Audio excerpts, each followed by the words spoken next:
J'ai reçu quelques demandes provenant de nos frères par rapport à la convertibilité de leur permis de conduire qu'ils ont obtenu chez eux.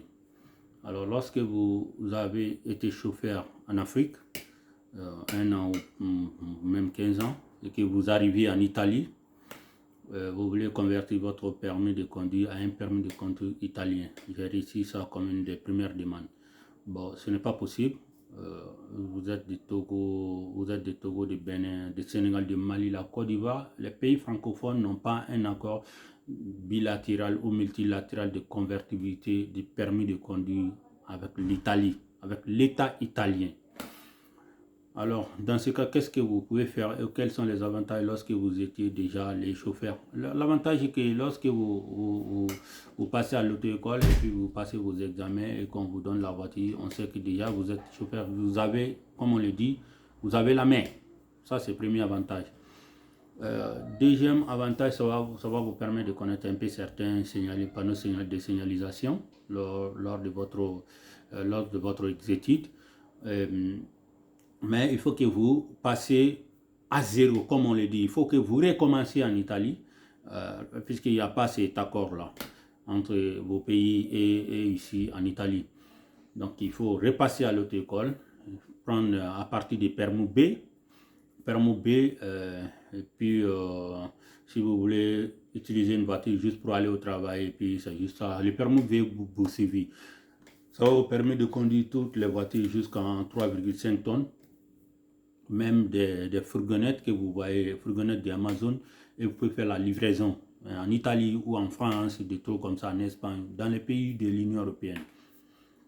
Si aussi avec les fourgonnettes qui vous permet de conduire avec 8 personnes, plus vous-même 9 personnes en total. Ça, c'est le permis B vous permet de faire ça. Le permis B consiste à apprendre les panneaux de signalisation en italien.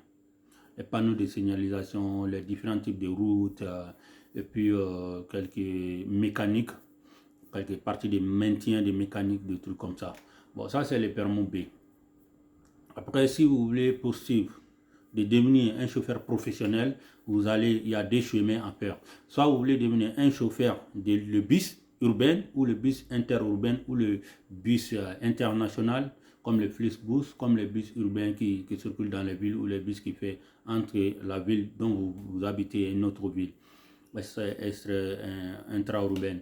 Donc vous allez apprendre le permis D. Et lorsque vous voulez devenir le chauffeur de camion, vous avez après le B, le camion pour les marchandises, vous allez prendre le permis T. Donc il y a D pour les personnes et il y a T pour les marchandises. Donc ça c'est juste après le permis B. Donc ça va dépendre d'abord. C'est étape par étape. Vous ne pouvez pas sauter.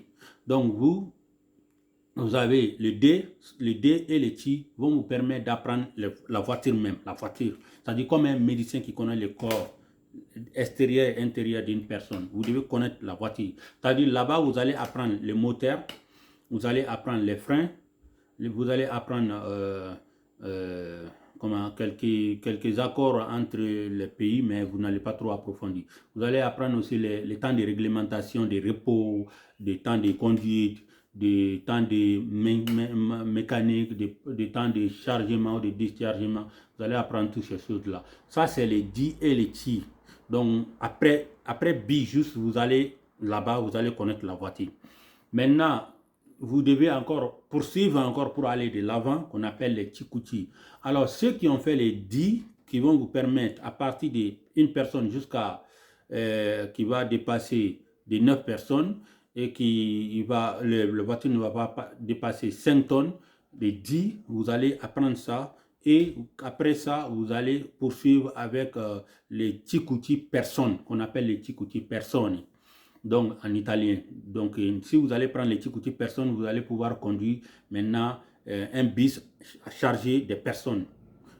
Bus chargé de personnes. Mais pour cela, il faut ajouter les 10 E. Donc en tout, ça sera, comme on peut vous dire, 4 permis qui vont vous permettre de pouvoir rouler automatiquement, que vous allez vous permettre de devenir un chauffeur professionnel. Les TI aussi, vous allez faire les TI et vous allez faire les Tchikouti merci qu'on appelle les Tchikouti marchandises et puis les Tchikouti E. Non, les TI E. Donc 4 permis, c'est-à-dire il y a le B qui est le commun, il y a le D il y a le B qui est le commun, il y a le D pour conduire les personnes, les bis, il y a les Tchikouti personnes et il y a le DA. Donc ça, 4 permis, ça vous permet de rouler. En plus, qu'on appelle les chronotachygraphes, la carte tachygraphe de chauffeur, de conducteur. L'autre partie aussi, c'est 4. Il y a, après les B, vous allez prendre le Chi, après les Tchikouti mer, ce qu'on appelle Tchikouti marchandises. Après, vous allez prendre les Chi E. Donc, vous allez devenir des chauffeurs professionnels. Donc, ça, ce sont les limites. Après, il y a un autre permis qu'on appelle ADR. Ça, ce sont les attestations. Si vous voulez conduire les marchandises dangereuses qu'on appelle l'essence, les benzines, de tous ces trucs-là, même les produits médicinaux qu'on trouve dans les trucs-là. Ça, ce sont les attestations aussi. Ça, ces permis-là sont valables pour... Les permis professionnels sont valables pour 5 ans. Et puis, vous allez renouveler. Mais les permis B, c'est 10 ans. Ça, c'est les bases. Ça, c'est 10 ans. Donc, voilà un peu comment ça fonctionne avec les permis professionnels. Donc, comme je vous ai dit, le permis B vous permet, pour les signaux, sur les signalisations de la route, les permis Chi et Di, ça c'est pour connaître la voiture. Les permis Tchikouti, ça c'est pour connaître les accords internationaux. C'est-à-dire ici la communauté, les marchandises que tu vas transporter ici pour la France, il y a certains accords qui permettent de la libre circulation qu'on appelle la licence communautaire, et il y a d'autres qui vont te permettre d'aller au-delà de l'Union européenne, avec l'Angleterre aussi. Il y a des accords. La Suisse ne fait pas partie de l'Union européenne ni de Schengen, donc ça va vous permettre de ça. Donc maintenant, avec les pays comme la Russie, la Turquie, le Maroc qui ont une frontière avec l'Union européenne, il y a aussi des accords qui vont vous permettre d'aller là-bas, qu'on appelle les TIEMS, qui va dépasser là-bas, qui est un accord entre 40 pays avec l'Union européenne plus ces pays-là qui les permet de transporter des marchandises de part et d'autre.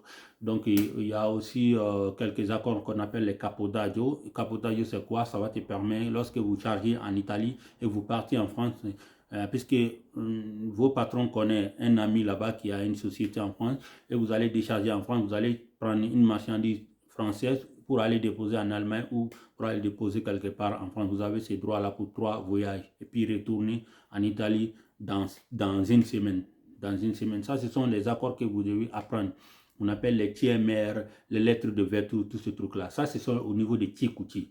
Donc, ça trouve que vous avez déjà appris la signalisation, les temps de réglementation pour les permis et la voiture même, les parties mécaniques, les bruits, les moteurs, l'essence, tout ce truc-là. Après, vous allez apprendre les lois, les accords de Schengen, les accords de l'Union européenne, ici entre eux et les accords entre d'autres pays ou entre d'autres entités comme l'Angleterre. Donc, voilà comment ça fonctionne avec ces permis. Donc, vous qui venez de nos pays et que vous voulez devenir les chauffeurs professionnels, vous devez apprendre ces choses-là et vous devez comprendre comment ça fonctionne. Donc, il y a permis D et T, ou B, il y a B, D et T. Ça, tu peux apprendre tout seul à la maison et puis aller à la motorisation pour prénoter, pour prendre un rendez-vous d'examen, et puis ils vont vous donner un jour d'examen, vous allez passer votre examen. Mais avec Tchikouti, que ce soit personne ou marchandise, merci, ce n'est pas possible. Vous êtes obligé de fréquenter les cours pour apprendre. Souvent, il y a des contrôles, la police va venir toc-toc, et puis voir si vous êtes tous là. Même si l'auto-école, chaque jour, doit envoyer un PEC,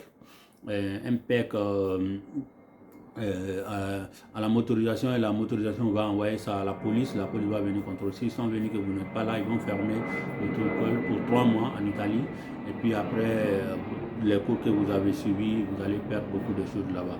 Donc voilà un peu tout ce qui sont les demandes qui me parviennent chaque jour, et s'il y a d'autres demandes aussi, vous allez les faire.